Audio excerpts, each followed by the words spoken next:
À 13 h, policiers et gendarmes ont repris le contrôle de la situation. Les manifestants algériens quittent la ville dans la précipitation, emmenant avec eux les blessés et les morts.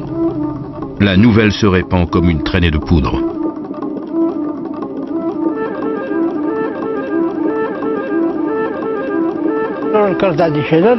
Le car est arrivé de Sétif, il était criblé de balles. Les voyageurs sont descendus. Il y avait Mohamed Bouaoui. Je lui ai demandé, Mohamed, qu'est-ce qui s'est passé? Pourquoi ce car est criblé de balles? Il m'a répondu, Sétif s'est rebellé. Et vous ici, qu'est-ce que vous attendez? Quand je suis arrivé dans mon village, j'ai vu le chauffeur de taxi Ladouani. Il criait « Au nom de Dieu, soulevez-vous, la révolte a éclaté ». Et il a pris la route du village des Amoucha et de Périgodeville en continuant à crier « Soulevez-vous, la révolte a éclaté ». À 280 km de là, à Guelma, on s'apprête aussi à célébrer la victoire. Ici, comme à Sétif, les nationalistes en profitent pour afficher leurs revendications et brandir le drapeau algérien aux côtés de ceux des Alliés. Le sous-préfet de Guelma, André Achiari, a eu connaissance des événements de Sétif. Il demande à ses hommes de se tenir prêts. Nous sommes tombés sur une brigade, un barrage de gendarmerie dont la moitié était à genoux, puis à genoux, l'autre moitié debout, et derrière eux était Achiari, le sous-préfet de Guelma. Et ils ont fait feu sur nous. Et c'est la débandade. À partir du moment où vous avez un phénomène qui échappe à l'autorité coloniale, à partir du moment où vous avez une manifestation dont le contenu, les slogans, les drapeaux, les thèmes ou les leaders ne sont pas autorisés par le pouvoir en place, à partir du moment où vous avez quelque chose qui met en péril l'institution coloniale en tant que telle, la méthode classique, c'est la répression. Ce qui se passe à ce moment-là, c'est qu'il y a réellement une volonté aussi de mater un mouvement dont on a peur qu'il enflamme toute l'Algérie. On a un sentiment en mai 45 qu'il y a là peut-être une date charnière où si on ne réprime pas vite ce qui est en train de se passer, l'Algérie peut nous échapper. Et dans le système colonial français, l'Algérie c'est une sorte de pivot. Ce qui se passe en Algérie est une caisse de résonance de ce qui pourrait se passer partout ailleurs. L'état de siège est instauré dans le département du Constantinois. Il est désormais interdit aux civils de sortir après 18 heures. Le gouverneur d'Algérie, Yves Châtaigneau, prend des dispositions exceptionnelles.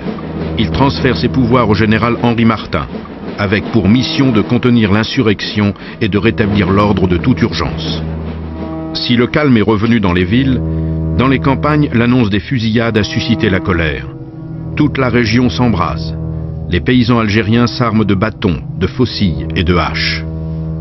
Ils s'acharnent sur les symboles de l'État colonial, tribunaux, maisons communales, bureaux de poste. Des maisons sont détruites. Au nord de Sétif, à Kherrata, la population française prend peur et déserte le village. Les autorités du village avaient dit qu'il fallait que tout le monde se réfugie au château. Et là, tout le monde s'est barricadé quand il y avait du monde. C'était la peur, la cohue. Mais c'était terrible. Alors on a envahi le village. Les Français s'étaient réfugiés au château d'Ussé. Je ne sais pas qui leur a dit qu'on allait venir les tuer. Alors nous, qu'est-ce qu'on a fait? On est allé au dépôt d'essence. On a pris 2 fûts et on en a acheté un à l'intérieur de la poste et l'autre à l'intérieur de la maison de la famille Saxe. On a craqué une allumette et on a mis le feu à la poste.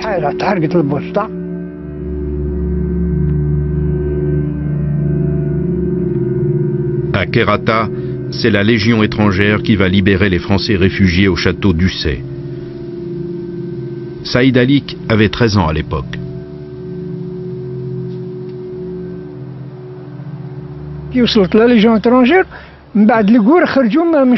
Quand la Légion étrangère est arrivée, les Français sont sortis du château d'Ussé. Ils ont commencé à tirer sur nous sans faire de distinction. Ils ont tiré des rafales sur tout le monde. Beaucoup sont morts à l'entrée du village, dans le village et dans les environs. Les autres ont réussi à s'enfuir. Je me suis enfui avec mes frères, mais 5 membres de ma famille sont morts. Mon père, ma mère, 2 de mes frères et ma sœur. La riposte française ne fait que commencer. Elle sera massive. Le général Henri Martin et le général Duval, responsables du Constantinois, donnent l'ordre de déployer 40 000 hommes dans le département. À leur demande, en plus des forces déjà présentes sur le terrain, des régiments entiers embarquent pour l'Algérie, chars de combat, navires croiseurs. Les premiers avions bombardent les villages. Ces différentes forces vont prendre en étau l'insurrection. L'armée est venue de Sétif. Il y avait des chars, des camions, des soldats. Tu vois le petit hameau là-bas? Il a été entièrement brûlé. Les avions tournaient et survolaient les montagnes et les forêts, et ils tiraient.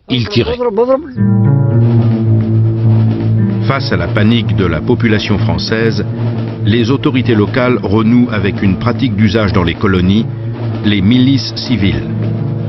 Le 9 mai 1945, le préfet Lestrade Carbonel publie dans la Dépêche de Constantine un appel à constituer des milices dans le but de contribuer au maintien de l'ordre.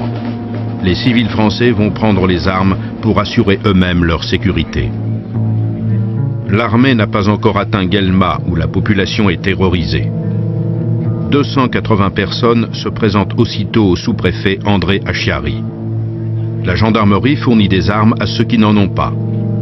La plupart des miliciens ont pour mission de patrouiller dans les rues et de garder les entrées de la ville. Mais certains d'entre eux vont participer de façon plus active. André Achiari est à leur tête. Cet ancien des services secrets français souhaite venir à bout de ce qu'il appelle le complot arabe.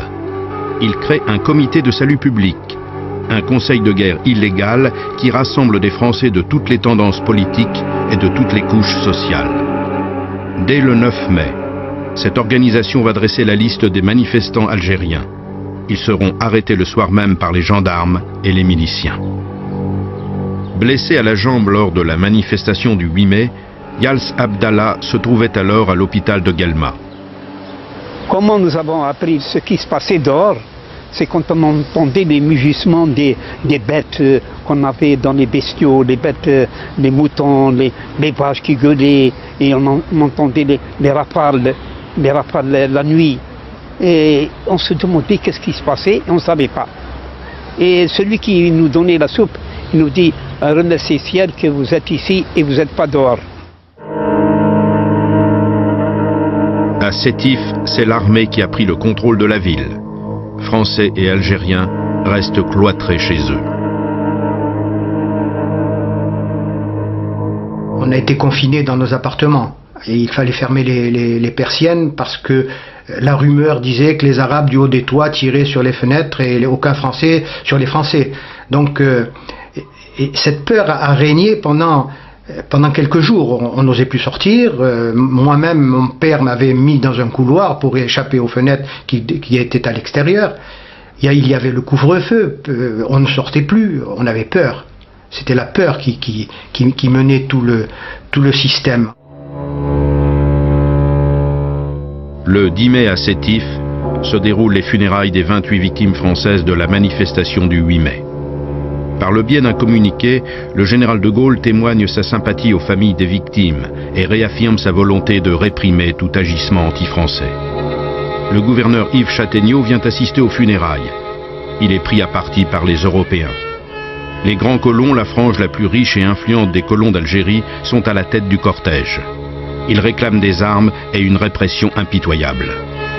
Ils exigent aussi la tête de Ferhat Abbas, l'autre figure de proue du nationalisme algérien qui a été arrêté le 8 mai 1945 à Alger.